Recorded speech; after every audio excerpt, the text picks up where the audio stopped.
એક વાત કહું છું કે માણસ બધું જ પ્રગતિશીલ થયો, માણસ બધે જ વિચર્યો, અંતરિક્ષમાં ગયો, બ્રહ્માંડને બાહોમાં લેવાનો પણ પ્રયત્ન કરવા માંડ્યો માણસ. પણ માણસ હજુ સુધી પોતાના મનને કંટ્રોલ નથી કરી શકતો. ગાડીમાં બેઠા હોય તો મોબાઈલ જોતા હોય, એટલે બારીની બહાર જો સરસ ઝાડ પાન ખેતર છે. 1 2 3 ગો. બહુ બધા લોકો ઘણીવાર મને કહે કે તમે કેટલું સરસ મરી ગયા હતા કાશમાં. સારા પટકથાકાર લેખકો, પટકથાકાર લેખકો સારા ચાલશે યા પણ ના ફરીથી જ્યારે ગેપ પડે 2 શોટ વચ્ચે, ત્યારે મારી બાજુમાં આવીને બેઠો, આમ અડીને જોયું કે આ ખરેખર જીવતો માણસ છે. આમ ગાંધીજી તો મરી ગયા છે. પદ્મશ્રી ને નેશનલ એવોર્ડ્સ ને oh my god what not. શું આ ફિલ્મમાં શોધવા નીકળ્યા છો? શું લઈને આવી રહ્યા છો? જેને કહેવાય શું ગોતી રહ્યા છો? સ્વને, સ્વત્વને અને પોતાના મૂળને. સંતાનો સાથે મા બાપ કેટલી વાર વાત કરે છે, ક્વોન્ટિટી ટાઈમ નહીં, ક્વોલિટી ટાઈમ કેટલો આપે છે. એ સંવાદાત્મક પ્રક્રિયા ક્યાંક થોભી ગઈ છે. તો આનંદ શેમાં છે? અને આપણે જે વસ્તુઓમાં એન્જોયમેન્ટ કરતા હતા એ આજની જનરેશનને સમજણ જ નથી કદાચ. ગુજરાતી તાકાત છે ને આપણી, કે આપણે કોઈ પણ સ્વાદિષ્ટ વસ્તુને એનું પૌષ્ટિકપણું જાળવી રાખીને પણ પીરસી શકીએ છીએ. રાઈટ. સો આ ફિલ્મ મારા મતે એવી છે કે જેમાં બધા જ સ્વાદ છે. સાચે કહું છું, એટલે કહેવા માટે નથી કહેતો. એવું ક્યારેય ન થયું કે કોઈ હિન્દી ફિલ્મોના લીડ કેરેક્ટર્સમાં તમારું પદાર્પણ હોય? ફિલ્મ ઇન્ડસ્ટ્રી વિશે આપણે એક એપિસોડ કરશું ચોક્કસથી કરશું સર. એ બધી પણ હું એટલા માટે કહું છું કે જે મને કહ્યું ને કે આ ફલાણું તમને કેમ ઈચ્છા નથી થતી પોતાના ખભા પર ફિલ્મ આવે, મારી સક્ષમતા છે જી. પણ મારા જેવા અસંખ્ય કલાકારો છે જે આ ઇન્ડસ્ટ્રીમાં અંડરરેટેડ થયા છે. હવે એવું મેં રાખ્યું છે કે કોઈ પૂછે કે રોલ કરશો એટલે પછી લેન્થ કેટલી છે, શો રોલ છે. ગાંધીજી નથી ને, હું કરીશ. એકચ્યુઅલી આ વિચાર મારા મિત્ર જે પ્રોડ્યુસર છે આ ફિલ્મ, ગૌરાંગ ભાવસાર, એમનો છે. અને એની વન લાઈન અમે એ વર્ચ્યુઅલ દુનિયામાં હેંગ થઈ ગયેલા જીવનને રિચાર્જ કરવાનો ઓટીપી ગોતી લો. ડિસ્ક્રાઇબ ગોતી લો ઇન 1 સેન્ટેન્સ. વર્ચ્યુઅલ જિંદગીને હેંગ થઈ ગયેલી લાઈફને ફરી રિચાર્જ કરી આપવાનો ઓટીપી એટલે ગોતી લો. ફરી બોલો. હેંગ થઈ ગયેલી લાઈફને રિચાર્જ કરવાનો ઓટીપી એટલે ગોતી લો. હજી એકવાર બોલવું છે તારે? એમાં આપકી હેંગ વર્ચ્યુઅલ આ નવી પેઢી ત્રણ ડેટ લેવડાવે છે. નમસ્તે. જલસો પોડકાસ્ટના એક સરસ મજાના એપિસોડમાં આપનું સ્વાગત છે. એક સરસ ફિલ્મ આવી રહી છે અને તેના વિશેનો આ સંવાદ છે. ફિલ્મ વાત કરે છે આપણા સૌની મોબાઈલ હેબિટ્સ ઉપર, અથવા તો હું એમ કહું કે આપણે જે ફોનનું વળગણ ગળે પહેરી લીધું છે ને તેના વિશેની આ વાત છે. ક્યાંક ફોન જોતાં જોતાં આપણે આસપાસની દુનિયા જોવાનું જે ભૂલી ગયા છે તેની ઉપર બહુ મર્મસ્પર્શી સંવાદ કરે છે, સ્પંદન પેદા કરે છે આ ફિલ્મ. આજે આ ફિલ્મના ખૂબ અનુભવી કલાકારો આપણી સાથે આ સંવાદમાં જોડાયા છે. ચાલો તેમનું દિલથી પ્રેમથી સ્વાગત કરીએ. આ ફિલ્મનું નામ છે ગોતી લો અને તેના દિગ્દર્શક છે દીપક અંતાણી. સરસ મજાની આ ફિલ્મમાં એવું તો શું છે જે આપણે જોવું જ જોઈએ તે વિશેનો આ સઘન સંવાદ છે અને ખૂબ આનંદ આવી જશે એવો આ રસપ્રદ સંવાદ થયો છે. આપ સૌનું પણ સ્વાગત છે. મારી સાથે બહુ દિલથી પ્રેમથી આ ફિલ્મના કલાકારોને આવકારો. નમસ્તે એન્ડ વી વેલકમ યુ. ખૂબ ખૂબ ખૂબ આદર, ખૂબ પ્રેમથી, ખૂબ સન્માન સાથે આપનું સ્વાગત કરું છું. લગભગ 9 વર્ષ થયા હશે જલસોના આ અમારા ઉપક્રમને, જેમાં અમે ગુજરાતી સાહિત્ય, સંગીત, વાર્તાઓ, ભાષા વિશે આટલી બધી અઢળક વાતો અને જે અમને સમજાય છે એ કંઈક કરવાની કોશિશ કરી છે. અનેક ફિલ્મોના સંવાદો સાધ્યા છે. પ્રમોશન્સમાં અમે લગભગ, મને યાદ આવે છે, કેશ ઓન ડિલિવરીથી શરૂ કર્યું હતું અને આજે લગભગ 100થી વધારે એપિસોડ આવા લાંબા લાંબા સંવાદના, પ્રલંબ, જેમાં ફિલ્મ સિવાયની ઘણી બધી વાતો અમે કરી હોય, આવા લગભગ 8-9 વર્ષ થયા. અને આજે 9 વર્ષ પછી આટલી બધી તમે ગુજરાતી ફિલ્મો કરી છતાં આજે 9 વર્ષ પછી તમારી સાથે આ મેળાપ થઈ રહ્યો છે ને થોડી જબાન લડખડાય છે અને થોડા હૃદયના ધબકારા ચૂકી જાય છે અને હું ખૂબ આનંદિત છું, ખૂબ ઉત્સાહિત છું. તમને ખૂબ વંદનપૂર્વક દિલથી સ્વાગત કરું છું. આપણી સાથે one of the very very very senior experience, the most talented, આપણે બધાએ જેનું નામ લીધા સાથે કાન પર હાથ મૂકવો પડે, કાનની બૂટ પકડવી પડે, એવા આપણી વચ્ચે Manoj Joshi. Can we have a biggest round of applause? Thank you sir, thank you for joining us. એ સાથે આપણી ભાષાના બે ધરખમ કલાકારો, અનુભવી કલાકારો, દિગ્દર્શક તરીકે તમે એમને જોશો, પણ એ પહેલાં તો તમે એમને ઘણી જગ્યાએ ગાંધીજીના પાત્રમાં જોયા હશે. આ પાત્ર તેમણે એટલું બધું જીવંત કર્યું છે. આ પાત્ર એમણે પોતાની નસોમાં જાણે કે જીવી લીધું છે, પરોવી લીધું છે, વહેવડાવી લીધું છે, અને આ ચહેરો પોતાના ચહેરા કરતાં ગાંધીજીના ચહેરા સાથે વધારે સંકળાઈ ગયો છે. ભાષાને અદ્ભુત રીતે ચાહતા, આપણી ફિલ્મોના લગભગ જેને કહેવાય કે એની સમજણના એક માંધાતા કહેવાય એવા દિગ્દર્શક આપણી વચ્ચે, ગોતીલો ફિલ્મના દિગ્દર્શક દીપક અંતાણી.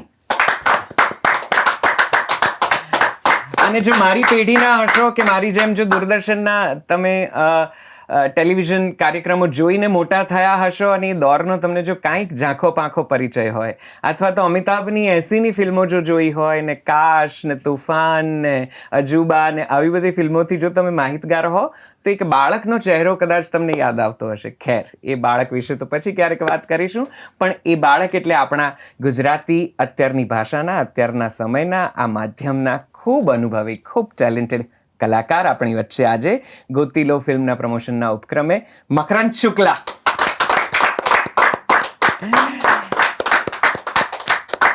આપ સૌનું ખૂબ ખૂબ ખૂબ સ્વાગત છે. Thank you sir, thank you very much for joining અસ. આમ તો ગોતીલો વિશે ઘણા બધા સવાલો મનમાં છે ને હું પૂછું, પણ એ પહેલાં મારે મનોજભાઈને પૂછવું છે, શું ગોતવા નીકળ્યા છો? શું આ ફિલ્મમાં શોધવા નીકળ્યા છો? શું લઈને આવી રહ્યા છો? અને જેને કહેવાય શું ગોતી રહ્યા છો આ ફિલ્મથી? મૂળ માનવનો જન્મ જ સ્વને ગોતવાનો છે. માણસ બાળક હોય છે ને ત્યારે મુક્ત વિચરે છે, પણ જેમ જેમ મોટો થતો જાય છે એમ સંકુચિત થતો જાય છે અને પોતાનાથી વિખૂટો પડતો જાય છે. એ પોતાને શોધવાની જ વાત છે. આ સ્વને, સ્વત્વને અને પોતાના મૂળને શોધવાની વાત છે. કે પ્રગતિ કરવી એટલે સ્પંદનથી સંકુચિત થવું, ભાવનાઓથી સંકુચિત થવું અને ટેકનિકલ પ્રગતિ કરવી. મને લાગે છે કે એ પ્રગતિ નથી.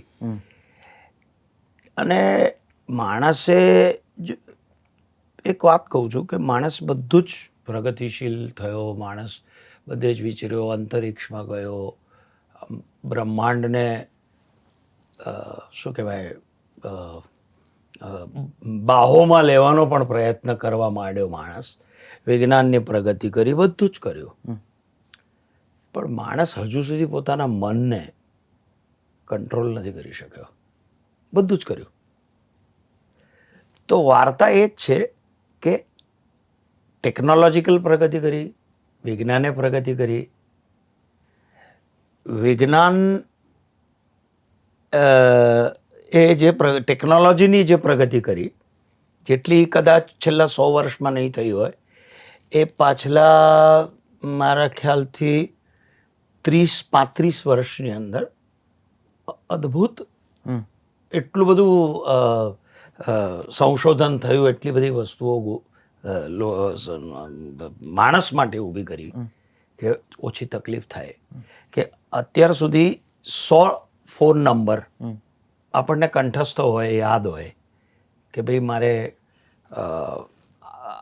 દીપકભાઈને ફોન કરવો છે તો મારે નંબર જોવો નહોતો પડતો. પણ આજે હું એનાથી બંધાઈ ગયો છું. તો ટેકનોલોજી એ માણસને સુખ આપવાનો પ્રયત્ન કર્યો, પણ એક રીતે માણસને માણસથી, માણસને પોતાનાથી, પોતાનાઓથી દૂર કર્યા. અને એ જ ગોતવાની વાત છે કે સુખ શેમાં છે? બેસિકલી સુખ પરિવાર સાથે બેસીને, આપણે કેટલાય કુટુંબો જોઈએ છે, સાથે બેસીને આપણે જમતા નથી. મને કામ નથી, ટાઈમ નથી, જાઉં છું બહાર. મારું પ્રોફેશન હોય કે કોઈનું પણ પ્રોફેશન હોય, પણ એક દિવસ શનિવાર હોય કે રવિવાર હોય આપણે કમ્પલસરી સાથે જમીએ. સંતાનો સાથે મા બાપ કેટલી વાર વાત કરે છે, કેટલો સમય, ક્વોન્ટિટી ટાઈમ નહીં ક્વોલિટી ટાઈમ કેટલો આપે છે. એ સંવાદાત્મક પ્રક્રિયા ક્યાંક થોભી ગઈ છે. એ જ શોધવાની વાત છે, એ જ ગોતવાની વાત છે કે આપણે શું કરતા આનંદ જે છે, આનંદ શબ્દનો અર્થ જો આપણે જાણતા હોઈએ તો આનંદ શેમાં છે? આ ગેજેટોમાં છે, ટેકનોલોજીમાં છે, કે દિલથી દિલના જોડાણમાં છે, ભાવનામાં છે, સ્પંદનમાં છે? એ જે આપણે ખોઈ ચૂક્યા છે એ ગોતવાની વાત છે. ગોતી લો. વાહ વાહ. તો આવો સરસ વિચાર ફિલ્મ બનાવવા માટે કેવી રીતે ગોત્યો? શું એવું થયું કે તમને એમ લાગ્યું કે આ વિષયને આપણે મોટા પડદે લઈ જવાની જરૂર છે? એકચ્યુઅલી આ વિચાર મારા મિત્ર જે પ્રોડ્યુસર છે આ ફિલ્મના, ગૌરાંગ ભાવસાર, એમનો છે. એ મારા પરફોર્મિંગ આર્ટ્સ કોલેજના સહાધ્યાયી છે અને વર્ષોથી અમેરિકા ત્યાંના જ સિટીઝન છે. અને ત્યાં એમને એવું થયું કે હું જે ગામમાં રહેતો હતો ત્યાં જે બધું હતું અને એનાથી મારી સ્કિલ ડેવલપમેન્ટ થઈ, કે અમુક વેલ્યુઝની સમજણ પડી, કે સ્ટ્રગલ્સને ફાઇટ કરવાની એક સમજણ અથવા તો એવા પ્રકારની સ્કિલ્સ સાથે ઉછેર થયો છે જે આજની જનરેશનનો કદાચ નથી થયો. જી. અને આપણે જે વસ્તુઓમાં એન્જોયમેન્ટ કરતા હતા એ આજની જનરેશનને સમજણ જ નથી કદાચ. કે ગાડીમાં બેઠા હોય તોય મોબાઈલ જોતા હોય, એટલે બારીની બહાર જો સરસ ઝાડ પાન ખેતર છે, એ પ્રકારનું એમણે ત્યાં જોયું હશે અને ચર્ચાઓ કરી હશે. એટલે એમને થયું કે આ વિષય ઉપર આપણે કંઈક કરવું જોઈએ. એટલે અહીંયા આવ્યા. મને એમના બધા બાળપણના ઘણા બધા પ્રસંગો કયા, કે સ્કૂલે ના જવું ત્યારે પપ્પા આવી રીતે મૂકી જાય ને આ બધી, કે સો મેની, કેટલી બધી યાદો છે એમ. તો આને આપણે કોઈક રીતે ફિલ્મમાં લાવીએ. એટલે મેં કીધું કે તારો વિચાર ને વાત સરસ છે, પણ આને આપણે બાંધવું પડે, એની આપણે વાર્તા એની આજુબાજુ ઘડવી પડે, નહીં તર આ ઉપદેશાત્મક થઈ જાય. એટલે થોડું અઘરું છે, ટાઈમ જોઈશે. અને ધંધો કરવાની રીતે ફિલ્મ બનાવવી હોય તો આપણે જુદી રીતે વિચારીએ અને કદાચ બીજા કોઈ એવા વિષયો લઈએ કે જે આપણને એમ લાગે. પણ એણે કીધું કે ના, મારી પેશન છે અને મારે આ વિષય કરવો જ છે. એટલે પછી અશોક ઉપાધ્યાય લેખક તરીકે અંદર પ્રવેશ્યા. 3, 4, 5 ડ્રાફ્ટ થયા અને એમ કરતાં કરતાં આ ફિલ્મમાં ફિલ્મમાં, અને એની વન લાઈન અમે એ વર્ચ્યુઅલ દુનિયામાં હેંગ થઈ ગયેલા જીવનને રિચાર્જ કરવાનો OTP ગોતી લો. વાહ વાહ. મકરંદ, શું અનુભવ ફિલ્મો સાથે, આ વિષય સાથે? ડૉક્ટર, આપ આયુર્વેદિક તજજ્ઞ છો, જો હું ખોટો ન હોઉં તો, બરાબર? જી જી. He is a certified ayurvedic doctor yes. અને પ્રેક્ટિસિંગ ઘણા વર્ષો સુધી આપ રહ્યા છો, કવિતા અને સાહિત્ય સિવાય, રેડિયો સિવાય. હવે આયુર્વેદથી જો ઉપાડ કરું ને આ વાતને લઈને, તો આપણે ત્યાં, અચ્છા, બીજું એક ગુજરાતી, આપણા ખાસ કરીને ગુજરાતીઓમાં એક નવી જે પેટર્ન છે, યસ, કે ફરાળી પીઝા, ફરાળી વડાપાઉં, સોયાબીનની ચાપ, બરાબર, આ બધું, કે જેમાં બધું જ હોય પણ એ નડે નહીં. ફરાળી પાત્રા, ફરાળી સમોસા, બધું જ ફરાળી. આ જે ગુજરાતી તાકાત છે ને આપણી, કે આપણે કોઈ પણ સ્વાદિષ્ટ વસ્તુને એનું પૌષ્ટિકપણું જાળવી રાખીને પણ પીરસી શકીએ છીએ. રાઈટ. સો આ ફિલ્મ મારા મતે એવી છે કે જેમાં બધા જ સ્વાદ છે. Right right. જે ઓડિયન્સને એક typical in the sense normal film જોવા જતી ઓડિયન્સને જે બધી જ અપેક્ષાઓ હોય એ બધી પૂરી પણ થાય છે આ ફિલ્મમાં. બરાબર છે. પણ સાથે સાથે એક ક્વિનાઇનની એવી પેલી સિતોપલાદી ચૂર્ણ મધમાં ગોળીને એવું સરસ અપાયું છે આ ફિલ્મ થકી, કે એ તમને ફિલ્મ પત્યા પછી પણ ઘરે જઈને પણ વાગોળતું મગજમાં એ અસર રહ્યા કરે. ફિલ્મ તો એન્જોય કરશે જ લોકો, કારણ કે બધા જ તત્વો એમાં છે.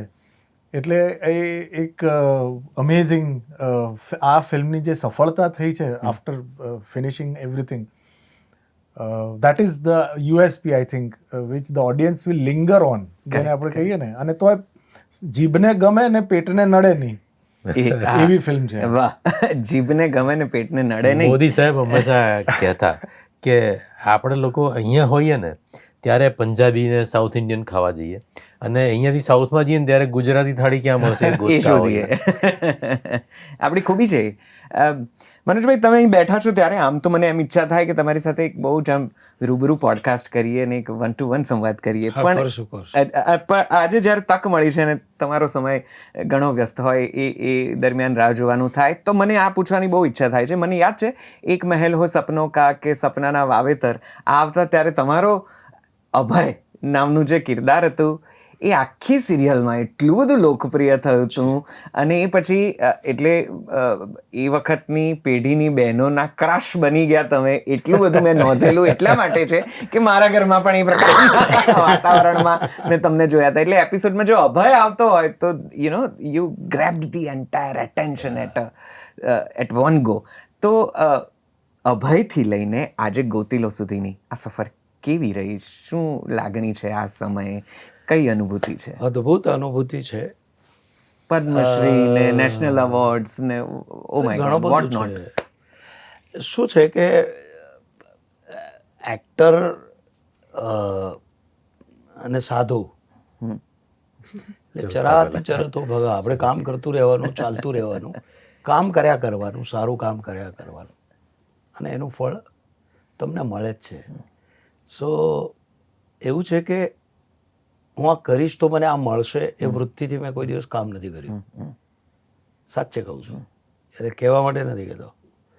પછી એ નાટક હોય એટલે રંગમંચ હોય કે સિરિયલનું ક્ષેત્ર હોય કે ફિલ્મનું ક્ષેત્ર હોય, જે કામ મને મળતું ગયું એ હું મારી રીતે 100% કરતો ગયો અને અહીં સુધી પહોંચ્યો છું.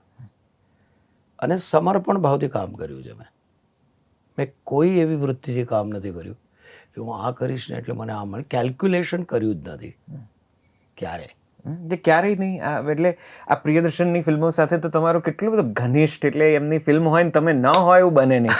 અને એમાં ઘણા અદ્ભુત કિરદાર, એટલે મને વિશ્વાસ છે કે જ્યારે હું આ પૂછીશ ત્યારે તમને એમ થશે કે મેં એનાથી ઘણા બધા સરસ કિરદાર કર્યા છે, પણ 150 રૂપિયા દેગા આ તો મીમ મટીરિયલ તરીકે એટલું બધું ચાલ્યું કે આજની એક પેઢી તો તમને માત્ર 150 રૂપિયા દેગાથી ઓળખે છે. થી લઈને દશક્રિયા જેવી મરાઠી ફિલ્મ જેમાં આઈ થિંક જો હું ભૂલ ન કરતો હોઉં તો તમને બેસ્ટ સપોર્ટિંગ એક્ટરનો નેશનલ એવોર્ડ મળ્યો. આ વેરાયટી, આ રેન્જ, અને એવું ક્યારેય ન થયું કે કોઈ હિન્દી ફિલ્મોના લીડ કેરેક્ટર્સમાં તમારું પદાર્પણ હોય કે તમને મુખ્ય રીતે સામે રાખીને ફિલ્મ બને, કે એવું ક્યાંય એવી ઈચ્છા બહુ થઈ? અને તમે તો હતા પણ એ સમયનું પેલું ટર્મ, એ પેલી બોલિવૂડ ટર્મમાં કહીએ તો હીરો મટીરિયલ જેને કહેવાય. એમાં એવું છે કે પહેલાં તો પ્રિયદર્શનની વાત કરું જી, કે હું તો હંગામા ફિલ્મમાં એટલે 2001થી માંડી 2003 સુધી હું મારી બીમારીથી એટલે મને ક્લોટ થયો હતો બ્રેનમાં, બ્રેન સ્ટ્રોક થયો હતો. એ પછી 2 વર્ષના બેડ રેસ્ટ પછી પાછો જ્યારે ઊભો થયો, ઈશ્વરે મને ઊભો કર્યો.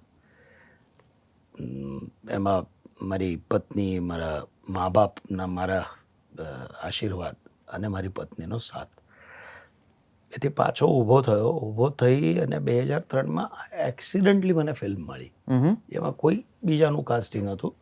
આગલા દિવસે મને રાતના કહેવામાં આવ્યું કે કાલે સવારના તને ટિકિટ મળશે. નીરજ વોરા, જેને હું કોઈ દિવસ, મારો બહુ જ સારો મિત્ર, જેને લિટરલી આમ એટલે હાથ પકડી અને મને પ્રિયદર્શનને મેળવ્યો. જેણે મને કાંઈ ખબર નથી, આગળ પાછળ સ્ટોરી ખબર નહોતી કે આ શું કેરેક્ટર છે, શું છે. સીધો સેટ પર જઈને ઊભો રહ્યો અને પ્રિયનજીએ કંઈ મારું કામ જોયું નહોતું, હું કોણ છું ખબર નહોતી, ફક્ત નીરજે કીધું હતું એટલે એમણે હું ત્યાં ઊભો રહ્યો હજી તો કપડાનું માપ ને બધું કશું જ નહોતું. ત્યાં ઓન ધ સ્પોટ અલ્ટર બલ્ટર કરી કપડાં પહેરીને સેટ પર ગયો. અને પહેલો સીન મારો પેલો રાજપાલને હું મળવા આવું છું ને, જે કન્ફ્યુઝન વાળો સિક્વન્સ છે, ચિલ્લાથી ચાહેલા ને બધું. તો સીન મેં કર્યો મારી રીતે. એનું નામકરણ પણ સેટ પર જ થયું. મને કે કોઈ મરાઠી નામ આપને યાર, એટલે એવી રીતે થયું બધું. એટલે નીરજ વોઝ કમ્પ્લીટલી શું કહેવાય, મલ્ટી ટેલેન્ટેડ પર્સનાલિટી. એવી પર્સનાલિટી મેં નથી જોઈ.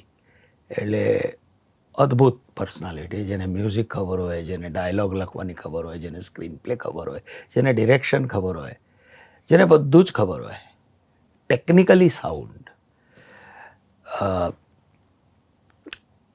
પણ એને મારા ઉપર એક શું કહેવાય, એક મિત્રત્વનું પણ પ્રેમ, અને આમ પણ એઝ એન એક્ટર પણ એ મને પેલું બહુ જ ચાહતો. હા, એટલે કે સારું નામ આ છે તે છે, નામ થયું, નામકરણ થયું, સીન થયો, મેં કર્યો. એટલે આખી ફિલ્મ વિશે મને કાંઈ જ ખબર નથી. અચ્છા, ઓકે, એ રોલ ક્યાંથી ક્યાં પૂરો થાય છે એ ખબર નથી.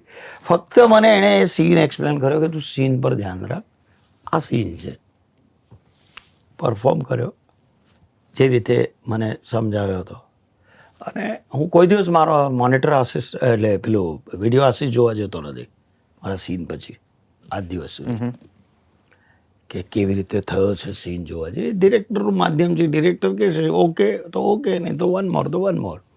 સો પછી આમ ચૂપચાપ મેં કીધું યાર આમને કેવું લાગ્યું છે, આટલો મોટો ડિરેક્ટર, આમ છે તેમ છે. એણે જોયું અને હી વોઝ લાફિંગ. મેં કીધું યસ, આપણો બરોબર લક્ષ્ય પર ગયો છે બાણ. તો કરેક્ટ છે, આ સૂર કરેક્ટ છે, સા કરેક્ટ લાગ્યો છે, હવે વાંધો નહીં આવે. અને પછી એ ફિલ્મ પછી મને કોઈ દિવસ એમને મેં નથી ફોન કર્યો, કે એમણે જ મને ફોન કર્યો હર ફિલ્મમાં, દરેક ફિલ્મમાં. અને પછી જોડાણ થઈ ડુ યુ ગયું. Miss that time? હા, sorry. Do you miss that time? Yes, of course. એ પ્રકારની ફિલ્મો એ નથી હવે. એ ફિલ્મ ઇન્ડસ્ટ્રી વિશે આપણે એક એપિસોડ કરશું ચોક્કસથી પાછો. કરશું, સર. એ બધી પણ હું એટલા માટે કહું છું કે જે મને કહ્યું ને કે આ ફલાણું તમને કેમ ઈચ્છા નથી થતી પોતાના ખભા પર ફિલ્મ આવે, મારી સક્ષમતા છે. જી, પણ મારા જેવા અસંખ્ય કલાકારો છે જે આ ઇન્ડસ્ટ્રીમાં અંડરરેટેડ થયા છે. આ બહુ એકદમ સ્ટ્રેટ કરું છું વાત. એમાં કંઈ છાશ લેવા જેવું ને દોયડી સંતાડીને જવું એવું જરૂરી નથી. બીજી વસ્તુ કે જ્યારે હું મારી ચોઈસ મારી પાસે નહોતી, કયો રોલ સ્વીકારું ને કયો નહીં, તો કરતો ગયો છે. એટલે મેં કહ્યું કે હું કરતો ગયો કામ, રાઈટ. અને મને મળતું ગયું કામ.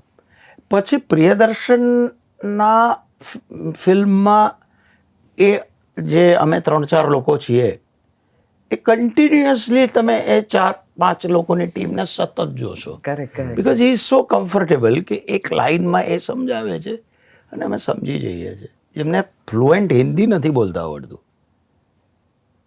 ઓકે, પણ એ જે કહે છે, જે રીતે કહે છે, એ કરેક્ટલી પહોંચી જાય છે.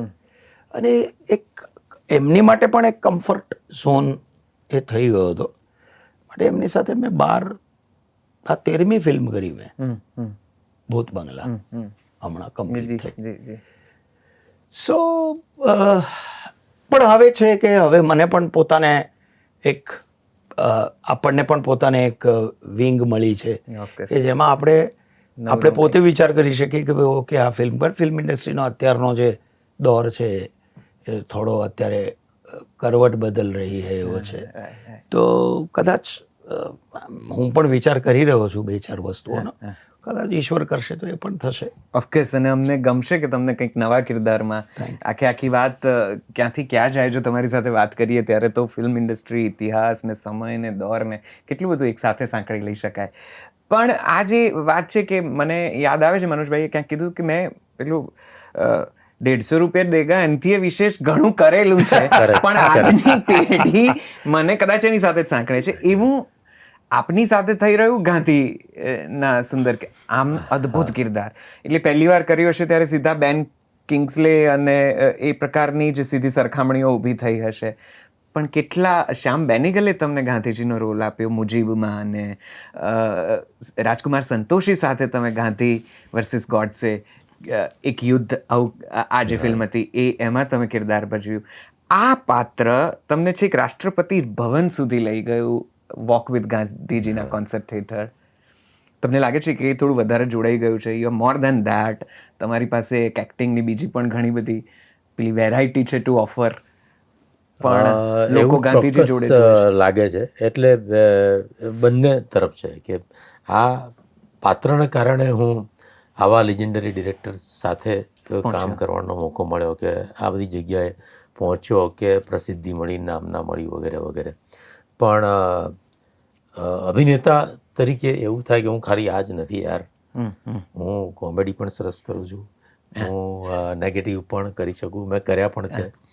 એટલે હવે એવું મેં રાખ્યું છે કે કોઈ પૂછે કે રોલ કરશો, એટલે પછી લેન્થ કેટલી છે, શો રોલ છે, ગાંધીજી નથી ને હું કરીશ, બજેટ કેટલું છે, કોણ ડિરેક્ટર છે, કંઈ પૂછતો નથી.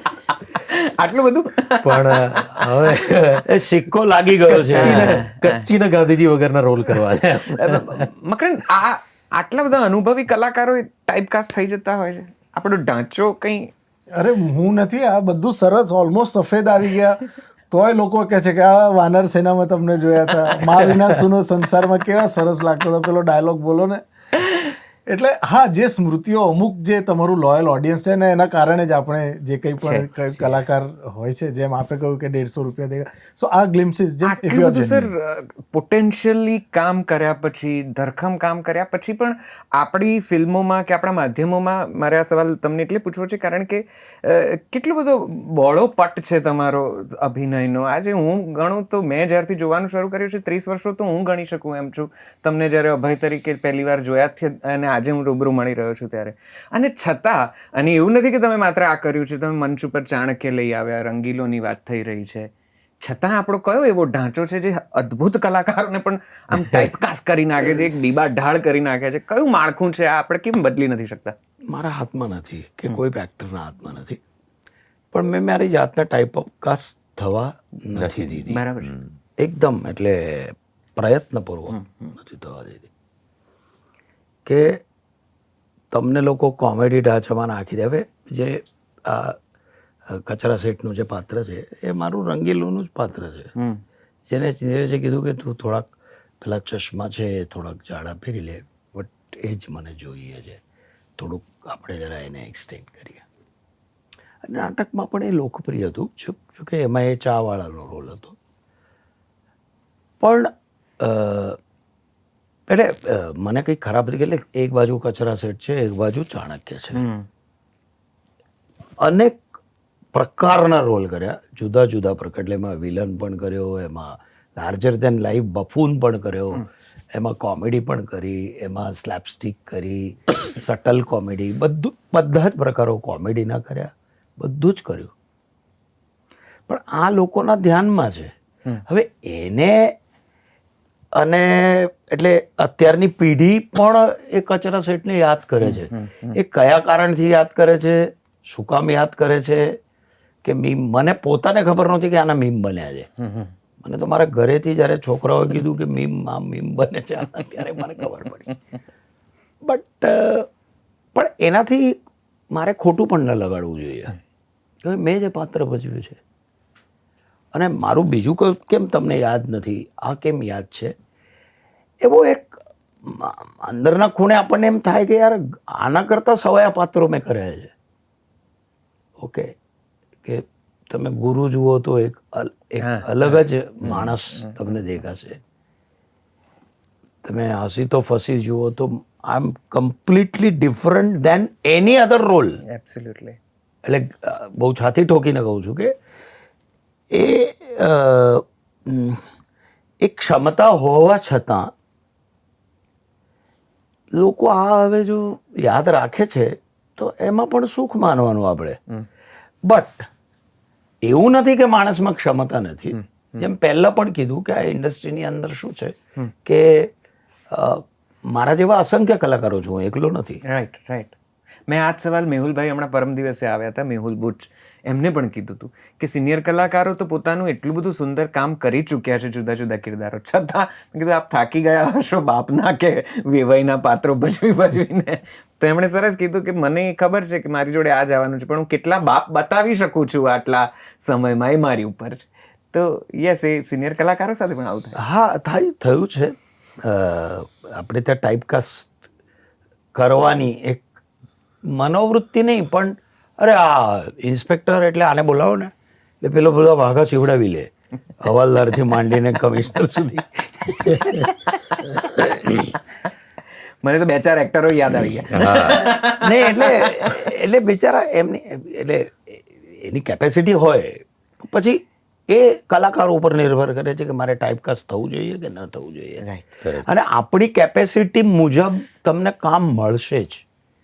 એ પછી અલ્ટિમેટલી પ્રારબ્ધ પણ છે અને અમુક પ્રકારનું ગ્રુપિઝમ પણ છે જે છે. એટલે કંઈ બહુ એમાં એટલે હવે હું કંઈ એમાં મને કોઈ પેલું લાગતું નથી, પણ એનાથી આપણે ડરવું પણ ન જોઈએ, કારણ કે સંઘર્ષ આપણા જીવનનો એક અવિભાજ્ય ઘટક છે અને એને સ્વીકારવું રહ્યો. એટલે આપણે સંઘર્ષ કોઈને ટળ્યો નથી. અમિતાભ બચ્ચનને નથી ટળ્યો અને મનોજ જોશી એને નથી ટળ્યો.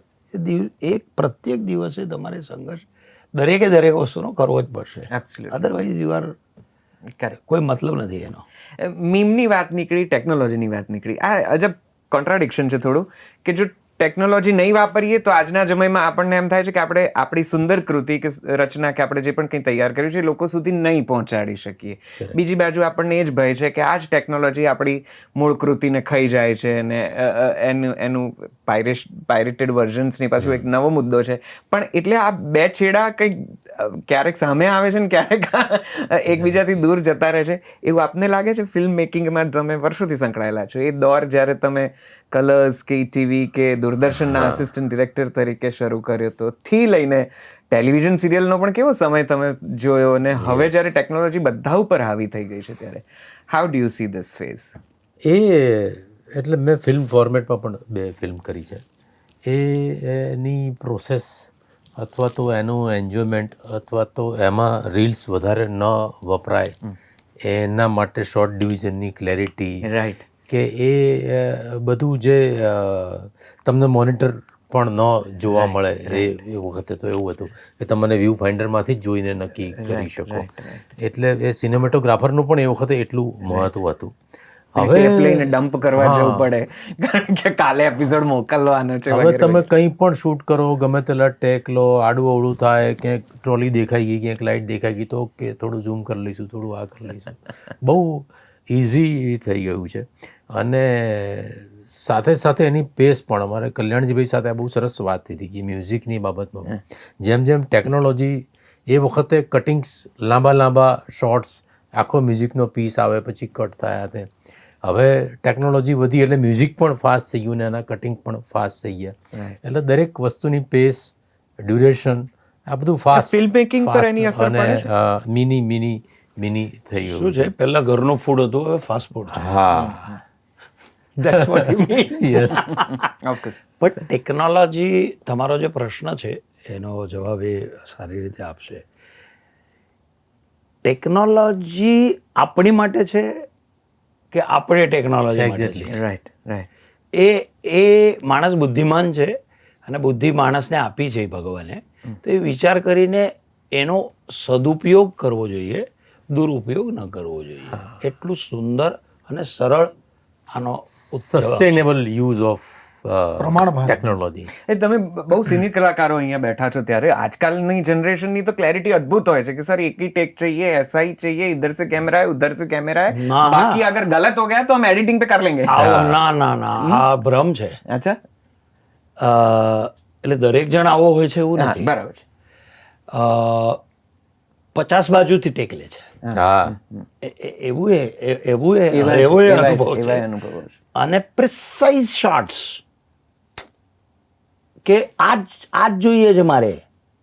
ઓકે, શું કામ જોઈએ છે? વન મોર તારે ભાઈ, I am talking in to inverted comma Priyadarshan, this is okay for મી.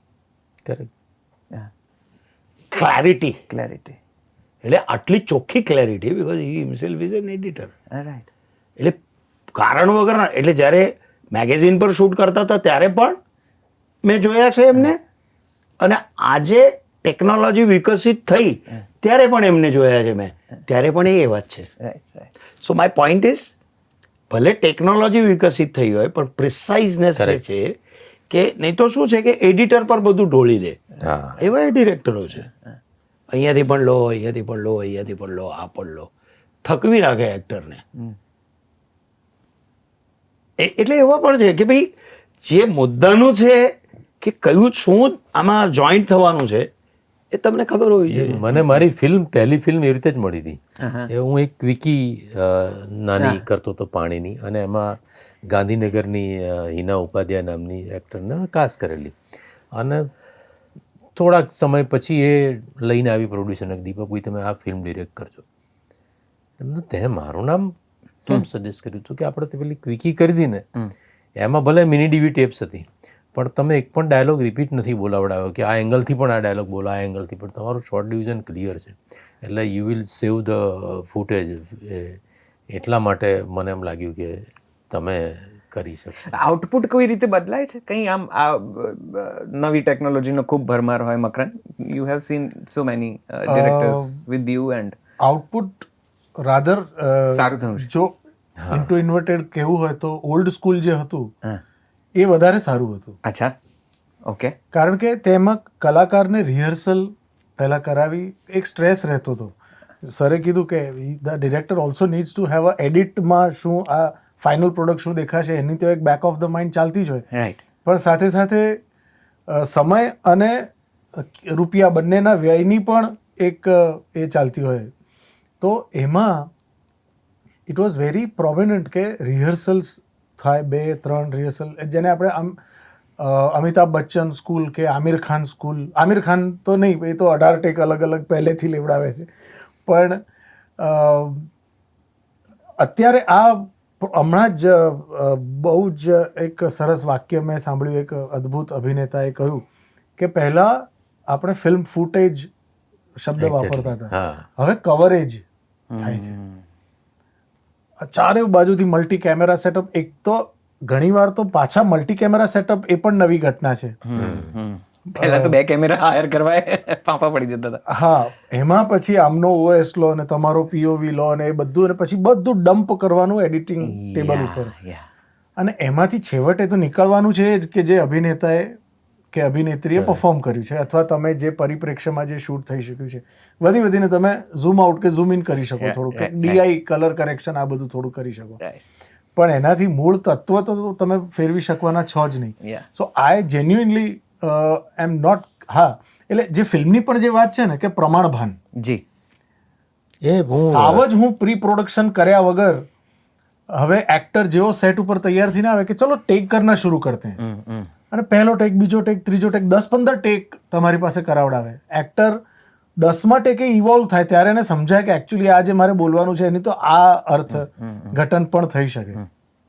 એટલે the new breed of directors specially, because ultimately તો આ ડિરેક્ટર્સ મીડિયમ છે. પણ આમ અસરની વાત કરીએ ને તો, સોરી ટુ ઇન્ટરપ્ટ, કે મને એકદમ યાદ આવ્યું, એટલે કે આપણે આદિ માનવ હતા ત્યારથી કરીને અત્યાર સુધી આપણે ઘણી બધી પ્રગતિ કરી, ટેકનોલોજી, કપડાં, સોશિયલાઇઝ થયા, આ તે બધું, પણ આપણી જે વૃત્તિઓ છે, ગુસ્સો છે, પ્રેમ છે, ઈર્ષા છે, એ લાગણીઓના વૃત્તિઓ તો એ જ છે.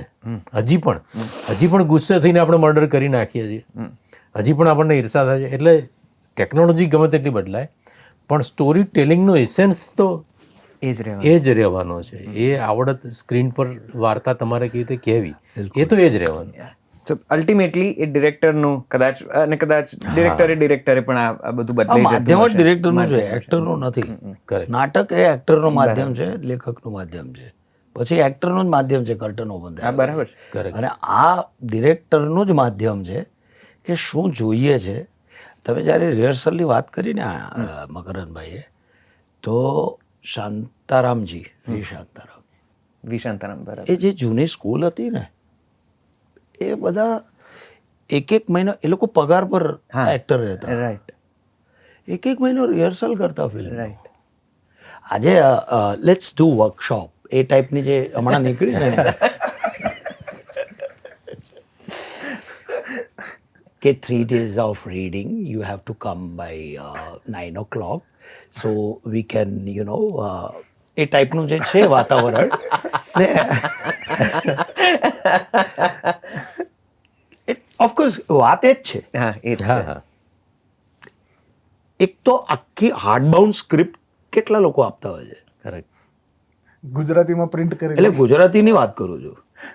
ગુજરાતીમાં ટાઈપ હું કરેલી. હિન્દીની વાત હિન્દીમાં છે એટલે લોકો તૈયાર છે. એક આ સ્ક્રિપ્ટ છે સર, આ કેરેક્ટર છે, બહુ આમ જવલ્લે જ તમને એક ઉદાહરણ મળશે કે આ સ્ક્રીન પ્લે છે મારો સર, આ તમારું કેરેક્ટર સ્કેચ છે, તમારા પરસ્પર સંબંધો કોની સાથે શું છે, તમારો બાયોડેટા શું છે, હું વિસ્તૃત કહેતા કેટલા લોકો છે. અને આપણે ગુણવત્તાવાળી ફિલ્મો બનાવવી છે. કરેક્ટ. એનીવે હું દોષારોપણ નથી કરતો, પણ આની જરૂરિયાત છે આજે કે હું હંમેશા આપની સાથે પણ જ્યારે વાત કરતો હોઉં છું કે સ્ક્રીન પ્લે લખનાર જેને સ્ક્રીન પ્લે ખબર છે, જે લિટરલી એટલે એમાં મહેનત કરીને એ છોકરો આગળ આવીને મને આ સ્ક્રીન પ્લે આ છે, આ 1 draft 2 draft 3 draft 4 draft 5 draft, are we making proposals or we are making films? તો એવા ઉદાહરણો કેટલા. ડિરેક્શન એક બહુ અદ્ભુત પેલું શું કહેવાય ગુણ છે, એ દિશા દર્શન છે અને એનું માધ્યમ છે. તો એટલા એવા એટલે આ એક બનાવવું જરૂરી છે અહીંયા, જો આપણે સારી ગુજરાતી ફિલ્મો બનાવી હોય તો. કરેક્ટ. Agreed totally agreed. કે માધ્યમ ખબર છે કે ભાઈ આ માધ્યમ બેસિકલી નાટકમાં અલગ હોય છે અને સિનેમામાં I don't think so. Yes. તમારો અણુ છે ને એ અભિનય વખતે એટલો જ ઉપયોગ થતો હોય છે. એટલે મારું ફક્ત આટલું જ આમ જ કરું દેટ ડિપેન્ડ્સ કે પાત્ર કેવું છે, પણ મારું બોડી જ જો યુઝ ન થતું હોય, કારણ કે આંતરિક છે ને પ્રક્રિયા. દરેકની પોતાની, જેમ દરેક પેન્ટરની પોતાની એક શૈલી હોય છે, એમ દરેક માણસ દરેક એક્ટરની પોતાની એક શૈલી છે. જરૂરી નથી કે સ્ટાઇલાઇઝેશન એકનું એક સ્ટાઇલાઇઝડ સ્ટાર પણ છે આપણે ત્યાં. કોઈ પણ પાત્ર ભજવે છે એમ લાગે, પાત્ર ન લાગે, but he is a star. But એવું નથી કે નાટકમાં છે ને આમ અભિનય કરાય, હા એમાં આવડી મોટી ફ્રેમ છે એટલે તમારું બોડી લેંગ્વેજ તમારે વધારે જેટલો શારીરિક આંગિક ઉપયોગ જે છે, તમે મને પ્રશ્ન નથી પૂછ્યો પણ આની સાથે સંલગ્ન હતો. બિલકુલ બિલકુલ. એટલે મેં આ વાત કરી. બિલકુલ.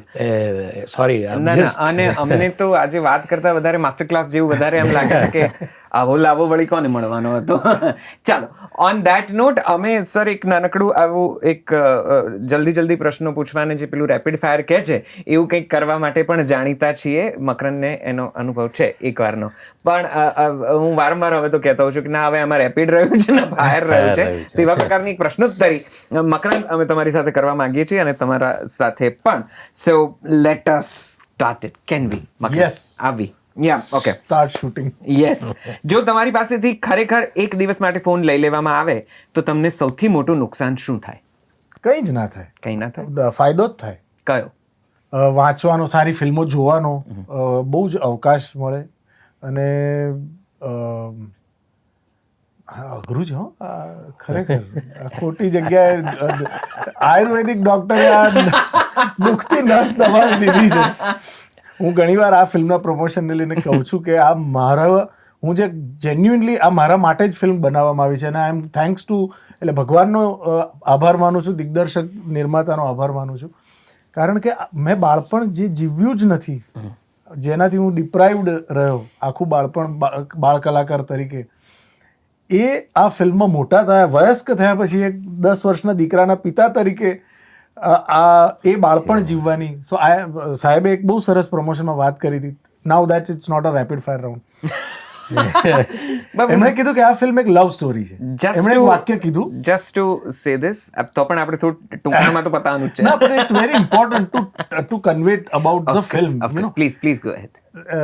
એમણે એમ કીધું ક્યાંક કે it's a love story, this is a love story.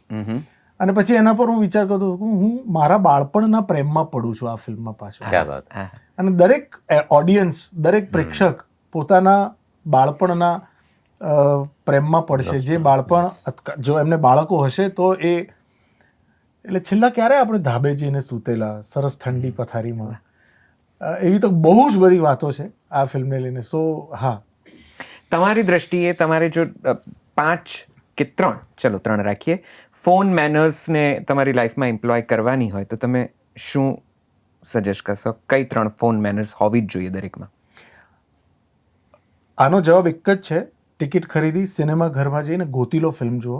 કારણ કે 3 મેનર્સની બહુ જ સુંદર વાત મારા પિતા નીલકંઠરાય મહેતાએ બધાને કરી છે. આ વાત દિગ્દર્શકના અને લેખકના જે પોઈન્ટ ઓફ વ્યૂની જે વાત છે અને અમારા જેવાઓ માટે કરી છે. સો અમેઝિંગ. હું આ નહીં કહું, આ ઓટીપી છે. અને ખરેખર આ ફોન મેનર્સની બહુ જ સુંદર છણાવટ સાથે વાત કરી છે કે જેનાથી ઘણું બધું પ્રમાણભાન આવી જાય પાછું, જે અત્યારે આપણે ચૂકી ગયા છીએ અને ક્યાંક અતિ થઈ ગયું છે. દિવસના કયા ભાગે તમને કદાચ ફોન મૂકવાનું કહે તો તમને સરળ પડે ઊંઘવા સિવાય? પૂજા કરતા હોઈએ સવારે, નોર્મલી એક અડધો કલાક તો એવો હજી મળે છે કે પોતાની જાત સાથે મંદિરમાં બેસી અને એટલે એ દરમિયાન તો ઓફકોર્સ ડન.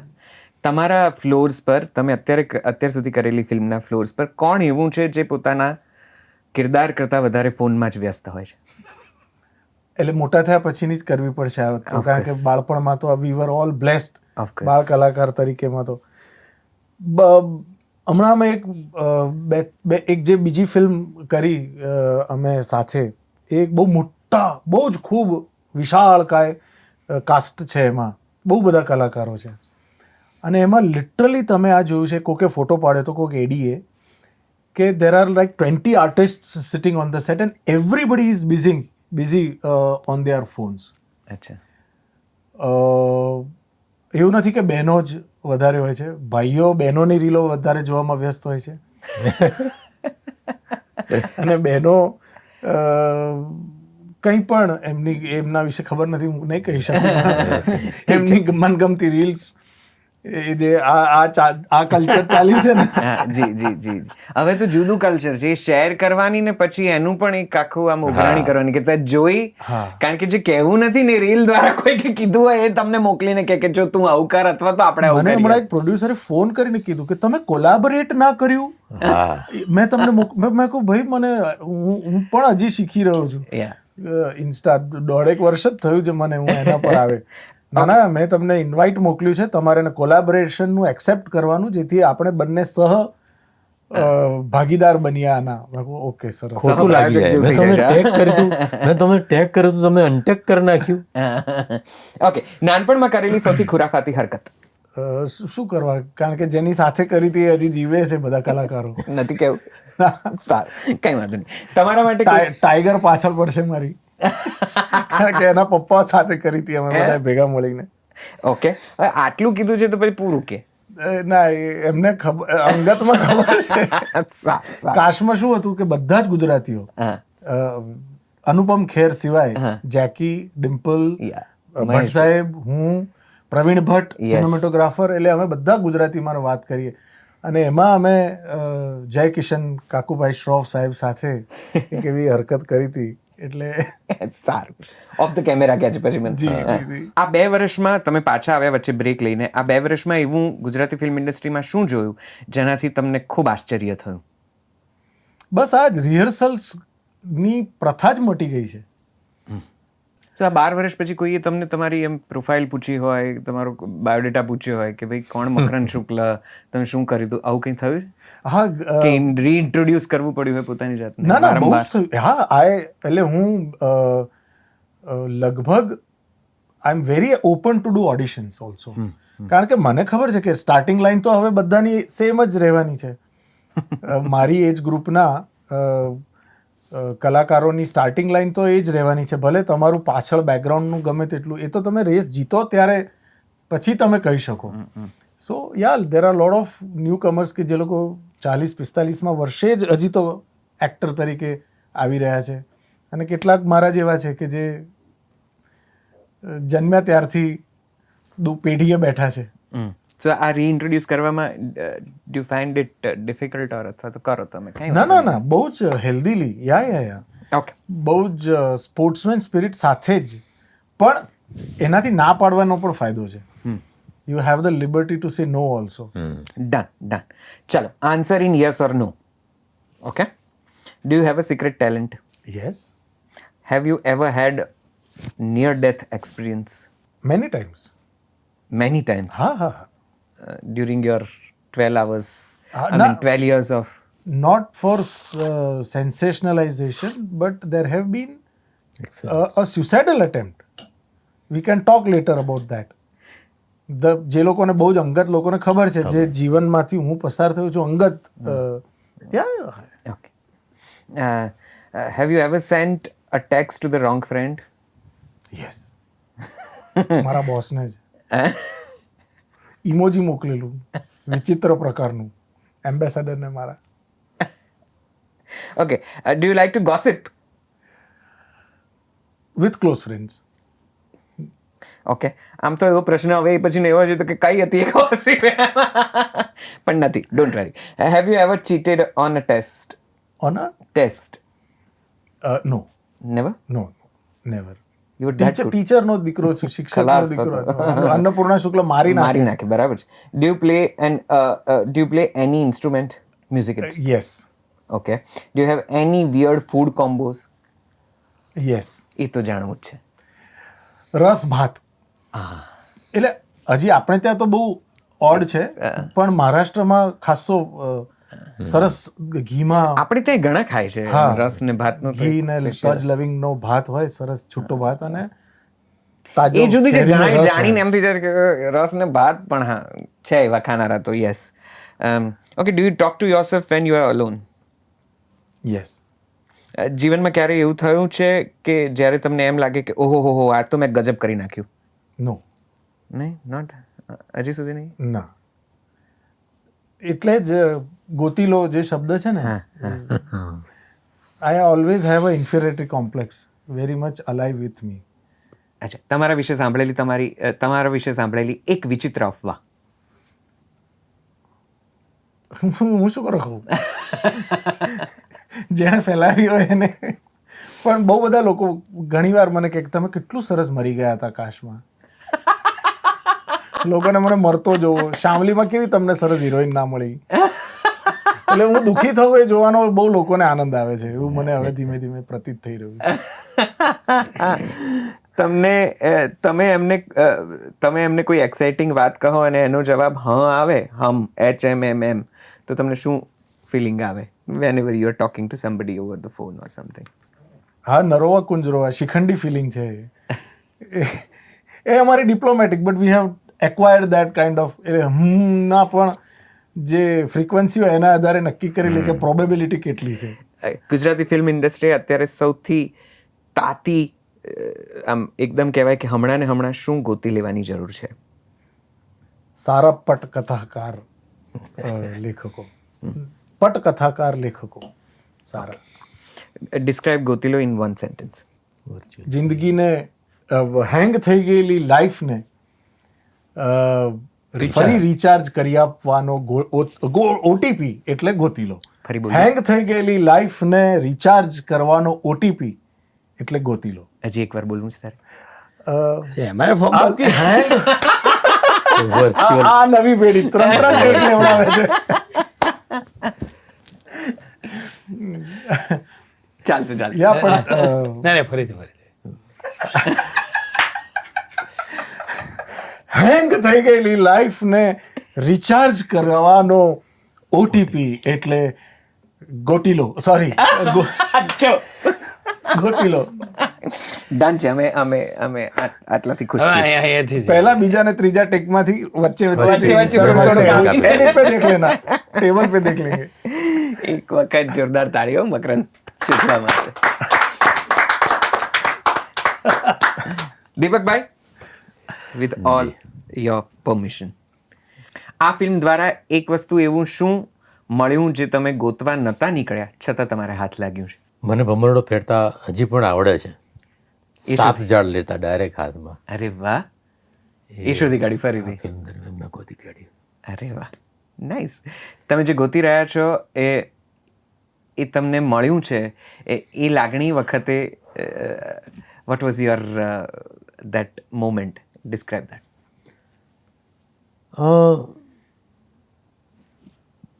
મળ્યું મને કરતાં ઓડિયન્સને મળી જાય એમાં મને વધારે રસ છે, અથવા તો અમારો મોટિવ એ છે કે અમારે જે આપવું છે એ ઓડિયન્સને જડી જવું જોઈએ. મનોજભાઈ વોઝ ધી ફર્સ્ટ ચોઇસ. ધારો કે એ ન હોત તો કોણ હોત? એ ઓનલી ચોઇસ.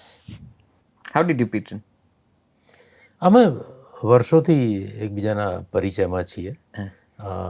સરદાર અમારો કોમન કોન્ટેક્ટ પોઈન્ટ હતો પહેલી વાર મળ્યા ત્યારે, એટલે ત્યારથી અનેક વાર મળ્યા છીએ. ક્યારેક અમદાવાદ આવે તો મારે ઘરે નાસ્તો કરવો પણ આવે, એટલે it was very easy to approach him. Okay. તમે મોટે ભાગે બધી ફિલ્મમાં ગાંધીજીનો રોલ કર્યો છે. હવે કોઈ બીજો રોલ મળે તો તમારી લાગણી કેવી હશે? અથવા ગાંધીજીને છોડવાનો કે ગાંધીજી છૂટી રહ્યા છે આ કેરેક્ટર દ્વારા એનું દુઃખ હશે, કે નવો રોલ મળ્યો છે એનું સુખ હશે? ના ના, નવા રોલનું સુખ હશે. એમ? બિલકુલ. ઓકે. તમારા ગાંધીજીવાળા ગેટઅપમાં બનેલી સૌથી ફની કે વિચિત્ર ઘટના? બધી ઘણી છે, પણ હા, હું અનરિલીઝ ફિલ્મ છે કસ્તુરબા પર બનેલી ફિલ્મ, એમાં હું ને મહાદેવ દેસાઈને બધા બેઠા હતા અને સામે જે કસ્તુરબાનો રોલ કરતા હતા બેન, ભોપાલના થિયેટરના આર્ટિસ્ટ હતા, એનું બાળક 10-12 વર્ષનું હતું. એ આમ જોયા કરતો. પછી એનાથી રહેવાયું નહીં, એટલે વચ્ચે જ્યારે ગેપ પડે 2 શોટ વચ્ચે, ત્યારે મારી બાજુમાં આવીને બેઠો, આમ અડીને જોયું કે આ ખરેખર જીવતો માણસ છે, આમ ગાંધીજી તો મરી ગયા છે. એ literally touch. So that was the one of the memorable. પણ આ ગાંધીજી કેવી રીતે ડિસ્કવર કર્યા આમ કે આપણે ગાંધીજીમાં સારા લાગીએ છીએ? એકચ્યુઅલી અમે આઈ થિંક 2004ની આસપાસ સરદાર નાટક કરતા હતા. એ લખ્યું હતું મેં. 1-2 રોલ કરતો હતો, બાકી ટેકનિકલ જવાબદારી લાઇટની ને બધી સંભાળતો હતો. એમાં એક વયસ્ક કલાકાર ગાંધીજી કરતા હતા, પણ બધાને સૂટ નહોતું થતું, કે મજા નથી આવતી યાર, આ ગાંધી નથી મજા આવતી. એટલે one of my friend professor Himanshu Joshi, એણે કીધું કે દીપક, તારું આમ નાક ને મૂછ ને બધું ગાંધીજી જેવું લાગે છે યાર, તો યુ શુડ ટ્રાય ઇટ. એટલે ફાઇન. એ વખતે તો મારે આમ ઘટ્ટાદાર વાળ હતા, પણ that was the first time મેં ગાંધીજી કર્યું, અને I was not that much serious. It was a mimicry of Gandhiji kind of. પણ એ એપ્રિશિએટ થયું, અને પછી મળતું ગયું એમ થોડો ગંભીર થતો ગયો. એ ગાંધીજી જેવા હવે કોઈ તમને ઓળખી ના જાય કે ફરીથી કોઈ ગાંધીજીનો રોલ ઓફર ના કરે, એટલે આ ફ્રેન્ચ કટ દાઢી રાખો? બિલકુલ. હું તો ટોપી પણ પહેરું છું, બંધ કરી છે. ઓકે. કોઈ એક ફિલ્મની રિમેક કરવાનો મોકો મળે તો એ કઈ ગુજરાતી ફિલ્મ હોય? બધી બહુ જ જોઈ છે, પણ મને એમ છે કે પેલી સરસ્વતીચંદ્ર. હા, નૂતનવાડી. વાહ. ઓકે. ગુજરાતી ફિલ્મોને અત્યારે નીચેનામાંથી સૌથી વધુ શેની જરૂર છે? આપણી પાસે ઓપ્શન છે: સારી સ્ક્રિપ્ટ, સમજનાર ડિરેક્ટર, એક્ટિંગ કરી શકતા actor, Sara producer, or your choice. નિષ્ઠાવાન ડિરેક્ટર્સ, પ્રોડ્યુસર્સ, એક્ટર્સ બધા જ. છેલ્લે જોયેલી ને ખૂબ ગમેલી ગુજરાતી ફિલ્મ, અને છેલ્લે જોયેલી ને ઓછી ગમેલી ગુજરાતી ફિલ્મ? યાર, ઓછી ગમેલી હું નહીં કહું. તમે કહેશો તો વધારે ફેર પડશે, વજન પડશે. ઓછી ગમેલી એવું નહીં કહું, પણ વજન ક્યાં પડશે? સાંભળનારને અને જોનારને અને ખૂબ ગમેલીમાં મકરંદ બેઠો છે એટલે નહીં, પણ કારખાનું કન્સેપ્ટ લાઈન ને મેકિંગ મને ગમે. ઓછી ગમેલી નથી કહેવી. ના કારણ કે લાંબુ લીસ્ટ થાય. સારું, તમને લાગે છે કે ગુજરાતી ફિલ્મોને એક ચહેરાની જરૂર છે જે કદાચ લોકોને વધારે ગુજરાતી ફિલ્મો જોતો કરે? હું નથી માનતો કે ચહેરાથી ફિલ્મ ચાલે છે. ફિલ્મનો ચહેરો એ ફિલ્મનું કન્ટેન્ટ છે, એટલે કન્ટેન્ટ સારું હશે તો એમાં ચહેરો I don't think so. I think બધા એમાં એગ્રી થશે. ટેકન કાંઈ વાત. એક હિન્દી ફિલ્મ જેનું તમે ગુજરાતી બનાવવા માંગશો? નો આઈડિયા. હા, ઓકે. બહુ જ બધી. એક સાહિત્ય કૃતિ જેની ઉપર તમે ગુજરાતી ફિલ્મ બનાવવા માંગો? નરસિંહ મહેતા. મને એમ છે કે મારે પરફોર્મ બી કરવું જોઈએ અને ફિલ્મ બી બનાવવી જોઈએ. પણ આમ જે મારો નેક્સ્ટ પ્રોજેક્ટ રેડી છે એ પદ્મશ્રી હેમુ ગઢવીની બાયોપિક. વાહ ભાઈ વાહ. It's a bound script ready. વાહ. પદ્મશ્રી હેમુ ગઢવીની વાત નીકળી છે તો અમે જસ્ટ હમણાં જ જલસો ઉપર એક નાનકડો વિડીયો બનાવ્યો છે જેમાં મોર બની થનગાટ કરે. આ તો ખૂબ જાણીતું ને આપણું જાણે કે ગુજરાતી એન્થમ જેવું હવે આ રચના છે, પણ એને હેમુ ગઢવીએ અને તેમના વૃંદ કલાકારોએ જે રીતે પરફોર્મ કર્યું હતું એ સૂર ને સ્વર જરા જુદા હતા. અત્યારે જે એક લોકપ્રિય વર્ઝન એનું છે એના કરતાં જરાક જુદી રીતે ગવાયું છે અને કમ્પોઝ થયું છે. અમે એ રીતે જસ્ટ અમારી ટીમે ગાવાની કોશિશ કરી છે અને લોકો સુધી પહોંચાડવાની એ અમે જરા પ્રયત્ન કર્યો છે. જલસોના ઇન્સ્ટા અને FB હેન્ડલ ઉપર જશો તો તમને આ વાત થોડેક દૂર જ મળી જશે. બ્લેક એન્ડ વ્હાઇટ વિડીયો છે, પ્લીઝ જોજો, મજા પડશે તમને. અને એ સિવાય હેમુ ગઢવી અને બીજા ઘણા બધા લોક પ્રસિદ્ધ કલાકારોના ગીતો અને સ્વરાંકનો જલસો ઉપર અવેલેબલ છે. પ્લીઝ ડાઉનલોડ કરજો. પ્લે સ્ટોર, એપ સ્ટોર પર એકદમ ફ્રીમાં અવેલેબલ છે આ એપ. ઓકે. ગમતા પુસ્તકો? સત્યના પ્રયોગો. અરે વાહ. અને ભગવદ્ ગીતા. ઓકે. ગોતીલોની એક ખાસ વાત અને ડિરેક્ટર તરીકે જો પ્રામાણિકતાથી કહી શકો તો એક એવી ખામી જે તમને એવું લાગે છે કે આ ફરી રીતે કરી શકાય, મને અત્યારે ચાન્સ મળે તો હું હમણાં રીશૂટ કરું? એવું તો ઘણું છે કે જે હજી તરાક બેટર થઈ શકે. થઈ શક્યું હોત. નાની નાની વસ્તુઓ છે પણ એવું ઘણું છે કે જે થઈ શક્યું હોત. અને ખાસ વાતમાં તો ઇઝ એ સ્કૂલ. ઓફકોર્સ. એટલે દરેક પ્રોજેક્ટમાં મને નવું શીખવા મળે છે. I keep myself as a student in every project. દીપકભાઈ, ગુજરાતી ફિલ્મોના કયા દિગ્દર્શકની ફિલ્મોનો તમને ઇંતજાર છે અત્યારના સમયમાં? ઇંતજાર હોય છે? દીપક અંતાણી. તમારા સિવાય? મારા સિવાય મને છેલ્લે આ પાર્થ મધુકૃષ્ણની ફિલ્મ ગમી છે. મને આત્મારામ ની ફિલ્મ્સ ગમી છે. એ ઇઝ ગુડ. અને મને એમ છે કે મેહુલ કુમાર જેવા કોઈએ ફરીથી ગુજરાતીમાં હવે આવવાનો સમય થયો છે. પાછા આવવાનો સમય થયો છે. ઓ વાવ, that's nice. Okay sir, Gotilo કેમ જોવી જોઈએ, શું કહેશો દર્શકોને? એ પહેલા એક સવાલ તમારા વતી હું, અત્યાર સુધીની આટલા બધા ગાંધીજીના પાત્રો ભજવ્યા છે દીપકભાઈએ, પ્રિય કસ્તુર, અરે બાપરે, કેટલી બધી અભિનેત્રીઓએ કસ્તુરબાના રોલ કર્યા હશે. આવું કંઈક વેરી નોટી ડિરેક્ટર. અરે એમને મજાક કરતા જોવા એક લાભો છે. મેં રોહિણીબેન સાથે બી કર્યું છે એટલે એનાથી તો ઓફકોર્સ. ગોતીલો કેમ જોવી જોઈએ? ગોતીલો એટલે જોવી જોઈએ કે આપણે આમ દુનિયામાંથી પ્રદૂષણ હટાવવાની વાત કરીએ છીએ. આપણી અંદર પણ પંચ મહાભૂત છે અને એ પણ ટેકનોલોજીને કારણે પ્રદૂષિત થઈ રહ્યા છીએ. એટલે જેમ આપણે પર્યાવરણનો આપણે સસ્ટેનેબલ ડેવલપમેન્ટની વાત કરીએ છીએ, એમ ટેકનોલોજીનો પણ સસ્ટેનેબલ યુઝ કરતા થઈએ. કારણ કે આ ફિલ્મમાં પણ અમે ટેકનોલોજીની અગેન્સ્ટમાં વાત નથી કરી, ટેકનોલોજી વિશેની સારી વાત પણ કરી છે. એના અતિરેકથી કદાચ આપણે બચવાની જરૂર છે. ઓફકોર્સ, એક વખત જોરદાર તાળીઓ દીપક અંતાણી. Thank you. ક્યારે એવું બન્યું છે કે કોઈ ખોવાયું હોય ને તમે હજી ગોતી જ રહ્યા છો? હા, કોણ? મારા આપ્ત, મારો ભાઈ. હમ રોજ એને ગોતું છું ક્યાં વાત. અને મારી જાતને પણ ગોતું છું આજે પણ. સરફરોશમાં તમે સાથે હતા, સત્યામાં પણ ખરા એ. યા સત્યમાં મેં એના ગુજરી ગયા પછી જેટલી ફિલ્મો છે એનું ડબિંગ મેં કર્યું. પણ યસ, આ પ્રશ્નનો જવાબ છે કે પોતાને જ ગોતવામાં જિંદગી ક્યારે પતી જાય છે ખબર નથી પડતી. સો આઈ એમ સર્ચિંગ. અને પાત્ર કરતી વખતે પણ પોતાને ગોતવું જ પડે છે, પાત્રને પણ ગોતવું પડે છે ક્યાં વાત. અને પછી પરફોર્મ કરવું પડે છે. કાન્ટ એગ્રી મોર. તમને ક્યારે એવું ગાયબ થવાનું મન થયું છે કે લોકો ગોતી ગોતીને થાકી જાય તો પણ તમે ન મળો? હા, થયું છે. કોલેજમાં હતો જ્યારે સ્કૂલ ઓફ આર્ટમાં નાટક માટે ક્યાંક ગયો બહાર.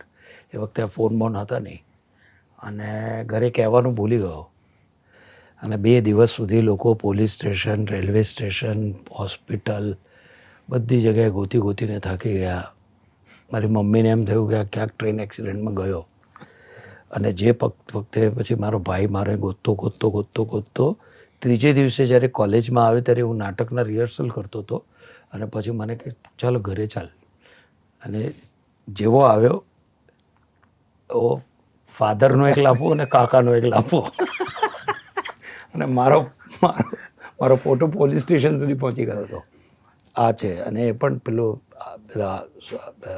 લાજા ઓમનો જે ફોટો હોય ને મારી બહેનના લગ્નનો એવો ફોટો, આવો એવો એક ફોટો પોલીસ સ્ટેશનમાં. એટલે પોલીસે વધેરો એ જુદો એટલે શબ્દોથી. તમારું મૂળ વ્યક્તિત્વ સ્વભાવ શું છે? ઓપ્શન છે શાંત, મસ્તીખોર, ઇન્ટ્રોવર્ટ કે સામેવાળી વ્યક્તિ પર આધાર રાખે છે? સામેવાળી વ્યક્તિ પર આધાર રાખે છે, પણ ગંભીર પ્રકૃતિનો માણસ છું. ડન. નીચેનામાંથી ક્યારેય તમારા પાત્રમાં તમારે બીજા કોઈને કાસ્ટ કરવા હોય તો કોને કરી શકાય એવો વિચાર આવ્યો છે? ઓપ્શન છે ફિર હેરાફેરી, કચરા શેઠ. નથી શું, એ ડિરેક્ટર પર ડિપેન્ડ છે. ડન. ચાણક્ય ધારો કે તમે ન હો તો કોણ હોઈ શકે? મને લાગે છે કે મારું પેશન એટલું બધું જબરજસ્ત હતું કે બીજો કોઈ વિચાર જ નથી આવતો. કારણ કે બાળપણથી એ સૂત્ર સાથે જોડાયેલો હતો. એટલે હું નથી વિચાર કરી શકતો, પણ એવું સ્વાતંત્ર્ય તો દરેકને છે, કોઈ પણ કરી શકે છે. ગોલમાલના હરિશ્ચંદ્ર, રામચંદ્ર એના કેરેક્ટરને કોઈ રિપ્લેસ કરવો હોય તો તમે કોઈને સજેસ્ટ કરો? મીર ચંદાની. હા, do you C anybody else? એક મરાઠી એક્ટર હતો સતીશ તારે કરીને, એબ્સોલ્યુટ જબરજસ્ત એક્ઝામ્પલ હતો. એવો એક્ટર મેં જોયો નથી થિયેટરમાં. સ્લેપસ્ટિક અને હ્યુમર બાપ હતો એ. એક તમે કોઈ નહીં ઓળખતો હો, તમે કોઈએ જોયો નથી, અદ્ભુત એક્ટર હતો એ કુડ હેવ. અચ્છા. કારણ કે એ પ્રકારની હ્યુમર, શાબ્દિક હ્યુમર કે એ કરવામાં બહુ જ જબરજસ્ત એક્ટર હતો. ગુજરી ગયો. Okay okay. ભૂલ ભુલૈયા, બદ્રીનાથ ચતુર્વેદી. આ રોલ અમરીશ પુરી સાહેબને એમણે આપ્યો હતો. અચ્છા. અમરીશ પુરીજી ગુજરી ગયા, એટલે અમરીશ પુરી ડેફિનેટલી એ જ કરવાના હતા. ઓફકોર્સ. પણ પછી પ્રિયદર્શને મારી પર વિશ્વાસ રાખીને મને એ કેરેક્ટર આપ્યો. અને હંગામાના સબ ઇન્સ્પેક્ટર આનંદ વાઘમારે. ખબર નથી મને હજુ સુધી એ કોણ કરવાનું હતું, એના બદલામાં હું આવ્યો હતો. સર, તમારી ફેવરેટ ફિલ્મો કઈ? લિસ્ટ છે લાંબુ. તો પણ એકાદ બે. હિન્દી ફિલ્મમાં ગાઈડ ફેવરેટ ફિલ્મ. રાજ કપૂરની આવારા. ક્યાં વાત. આખી લિસ્ટ. એટલે આઈ લવ રાજ કપૂર. ઓફકોર્સ. અને આ પ્રકારની જે ફિલ્મો છે નવા રિસેન્ટલી એમાં મને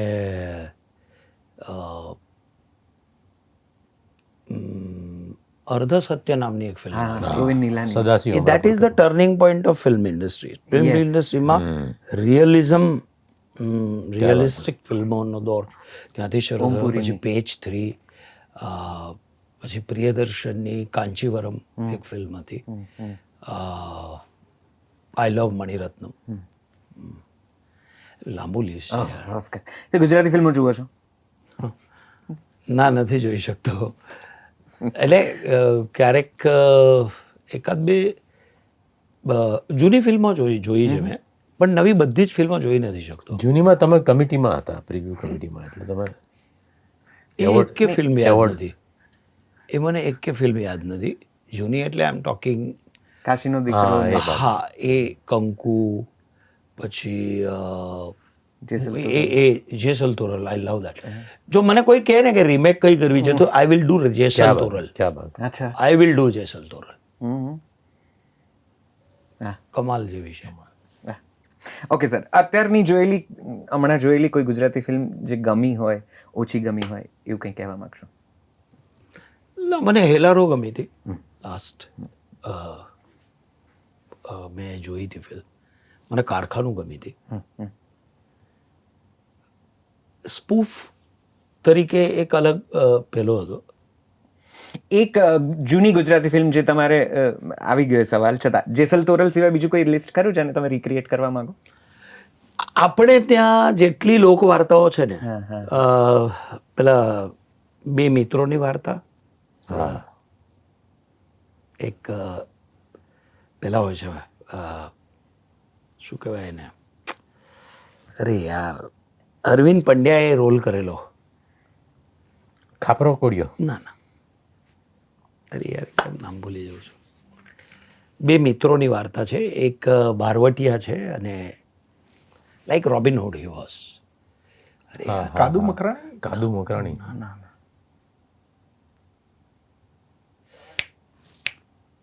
અરે યાર, જાલમસંગ ના, જાલમસંગ યાર, એ કેમ નામ ભૂલી ગયો યાર. આઈ થિંક ઉપેન્દ્રભાઈ અને અરવિંદ પંડ્યા. અરે, પેલું ગીત છે, ઉધાર હોય છે, પછી ખુમાર થઈ જાય. ખ ઉપરથી નામ છે. ખાપરો કોડિયો હતો. ખુમાણ. જોગીદાસ કુમાર. જોગીદાસ કુમાર. શું વાર્તા છે યાર, વોટ અ સ્ટોરી. યસ. એટલે જોગીદાસ ખુમાણ, સોરી, જોગીદાસ ખુમાણ. આ રાખતા નહીં, હા, યાદ નથી.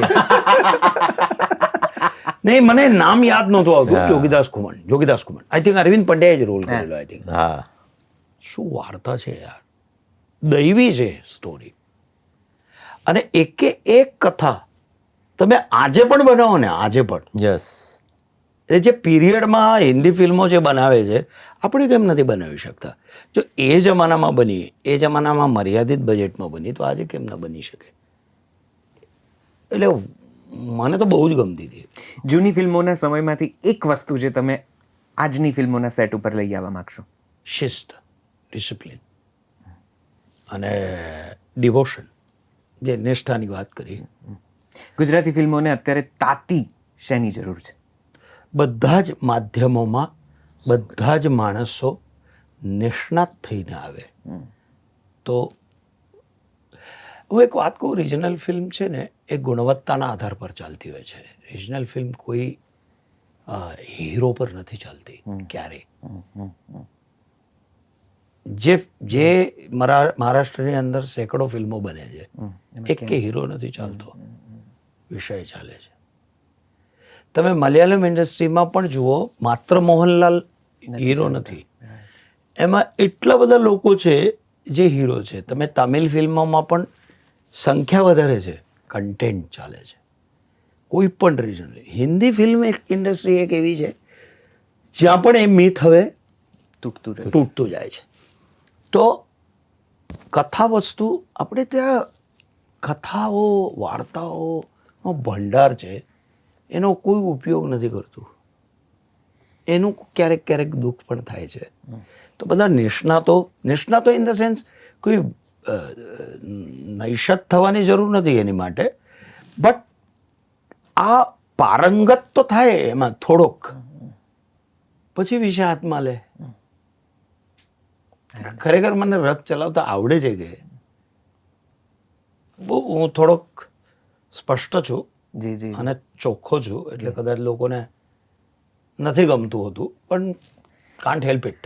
સર, તમારી કરેલી એક ગુજરાતી ફિલ્મ જે તમને કરવાનો અફસોસ છે, એક ફિલ્મ કરવાનો અફસોસ છે. એવી એક ગુજરાતી ફિલ્મ જે તમને એમ થાય છે કે ના કરી હોત તો ચાલતું એમ. હા, મેં કેટલી ઓછી ફિલ્મો કરી છે યાર. ના એવું તો તંબુરોય નહીં. હા, તંબુરો. યસ, તંબુરો મેં એને ના પાડી હતી. ઓ મને પૂછવા આવ્યો ને ત્યારે મેં એને ના પાડી. મેં કીધું ફિલ્મ તું શું કામ કરે ભાઈ, બીજી ફિલ્મ કર. હવે મને કોઈ પૂછવા આવે તો હું રોલ કરું. હા, એનો યસ, એ ફિલ્મ એને કરી એની માટે પણ પશ્ચાતાપ છે, મારી માટે નહીં. એને તંબુરો લેવા અને એ ફિલ્મનું ઓરિજિનલ નામ હતું ઘંટા. અરે અરે અરે, સાંભળી લો.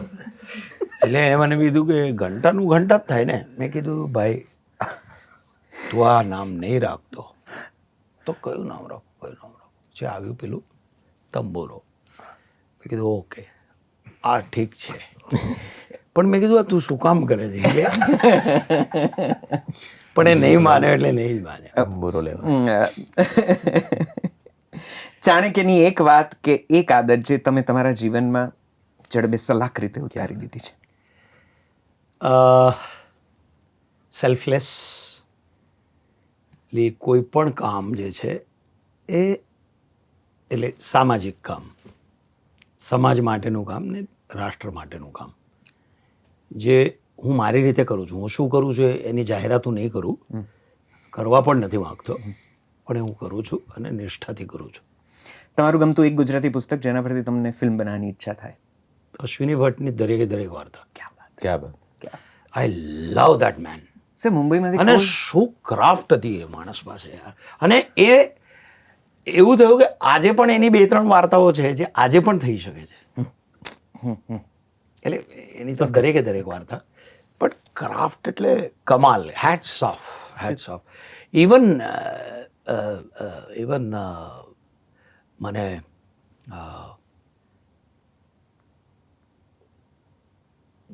ડ્રામેટિક ઇવન ઝવેરચંદભાઈ છે, રમેશ પારેખ છે, મરીઝ છે. મને નર્મદ પર ફિલ્મ બનાવવાની બહુ ઈચ્છા છે. વાહ, ક્યાં બાત. વાહ, વાહ. અને મેં એક મહાન આપણા ગુજરાતી તખ્તો અને સ્ક્રીન પ્લે રાઇટર છે એમને પણ કીધું, પણ એને પણ વર્ષો થઈ ગયા, પણ હજી કંઈ ઘટ્યું નથી. પણ મારી ઈચ્છા છે ભરપૂર. પરફેક્ટ. તમને શું ન ગમે? એક, કામ વગરની ખોટી પંચાયત કરવાવાળા લોકો, આવું છું કહીને કામ પતે પછી આવનારા લોકો, ફોન પર બાય કીધા પછી પણ કોલ ના મૂકે એ લોકો, કે તમારી મદદ કરવાને બહાને તમને ચોંટી રહેતા લોકો. ક્યાંમાંથી કોઈ બીજા? ચારે ચાર. ડન. સર, તમે આ ફિલ્મોમાં ઘણી રમત રમાડી છે. આમાંથી કઈ રમત તમે રમ્યા છો, અથવા તમારી પ્રિય રમત કઈ છે? કોથળા દોડ, નદી પર્વત, આંધળી ખિસકોલી, લખોટી, ગદ્દાચોર, સંતા કુકડી? સંતા કુકડી. તપો. વર્ચ્યુઅલ દુનિયાનો એક ફાયદો અને એક નુકસાન. ફાયદો એ છે કે તમે તમારાથી દૂર બેઠેલા સંજય ઉવા છે એમ કરીને સંજય દૃષ્ટિથી તમે લોકોને જોઈ શકો, એમની સાથે વાત કરી શકો, ત્યાં સુધી ઠીક છે. પણ સતત વર્ચ્યુઅલિટીમાં જીવવું એટલે આભાસી દુનિયામાં જીવવું સતત, અને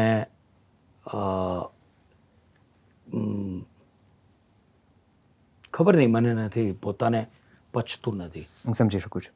સર, એક વાત જે તમે મુંબઈથી અમદાવાદની ફિલ્મ ઇન્ડસ્ટ્રીમાં લઈ આવવા માગશો, અને અમદાવાદની એક વાત જે તમે મુંબઈ લઈ જવા માગશો? ના, મને લાગે છે કે બંને બાજુનો જે કેપિટલ આય છે એ આડો કરી, એનો એચ કરીએ અને બ્રિજ કરીએ. ક્યાંય કોઈને લઈ જવાની જરૂર નથી. પરફેક્ટ. ગુજરાતી ફિલ્મોના એક્ટરોને એક વાત કંઈક કહેવું હોય તો શું કહેશો? શું? ગુજરાતી ફિલ્મોના એક્ટરોને આજે અત્યારે કંઈક મારે કહેવું કોઈને હોય. કંઈ કહેવું, દરેક માણસ સર્વગુણ સંપન્ન છે અહીંયા.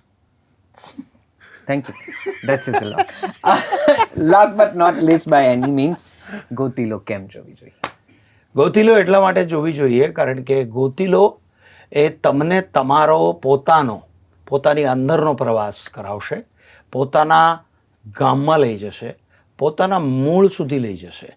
એટલે ભલે આપણે ઝાડ હોઈએ પણ ઝાડે પણ પોતાના મૂળને સશક્ત રાખવું જરૂરી છે, તો ઝાડ જીવશે, ઝાડ ઉપર આવતા ફળો પણ જીવશે, પક્ષીઓ પણ જીવશે અને આનંદ કરશું. મને લાગે છે કે પોતાની અંદરનો પ્રવાસ, પોતાને ગોતવાનો પ્રયાસ, પોતાની જે હેક થઈ ગયેલી જે લાઈફ છે એને જીવંત કરવાનો એક આનંદનો ક્ષણ એટલે Gotilo. Thank you sir, thank you so much. એક વખત જોરદાર તાળીઓ આ કલાકારો માટે. જલસો પોડકાસ્ટના આ સંવાદમાં અહીંયા અટકીએ. દરેક ફિલ્મ દરેક વખતે કંઈક ચીંધે જરૂરી નથી. ક્યારેક આનંદ પ્રમોટ માટે, ક્યારેક આપણા કોઈક બીજા વિષયને કંઈક નવું જોવા માટે આપણે જતા હોઈએ. પણ આ ફિલ્મ તમને કંઈક ચીંધી રહી છે. બનવા જોગ છે કે આ જોતાં જોતાં તમને એ વસ્તુ જડી જાય જે તમે ક્યાંક ડાબે હાથે મૂકી દીધું છે, ક્યાંક જે શોધવાની પેલી મમત છે એ ફરીથી જાગે. હું આશા રાખું છું કે આ ફિલ્મ તમને ખૂબ ગમશે અને આ ઇન્ટરવ્યૂ રિલીઝ થશે ત્યાં સુધીમાં આ ફિલ્મ તમારા નજીકના સિનેમાઘરોમાં આવી પણ ગઈ હશે. તો આટલું ચોક્કસથી કરજો, આ ફિલ્મ જોવા જજો. બીજું એટલું કામ કરવાનું છે, અમારી ચેનલને લાઇક કરવાની છે, શેર કરવાની છે, લોકો સુધી પહોંચાડવાની છે. જલસો જે મુખ્ય ઉપક્રમ છે અમારો એપ્લિકેશનનો પ્લે સ્ટોર, એપ સ્ટોર પરથી ડાઉનલોડ કરજો. અત્યારે અટકું છું, ફરી નવા સંવાદમાં જલ્દી મળીશું. આવજો, નમસ્તે, થેન્ક યુ.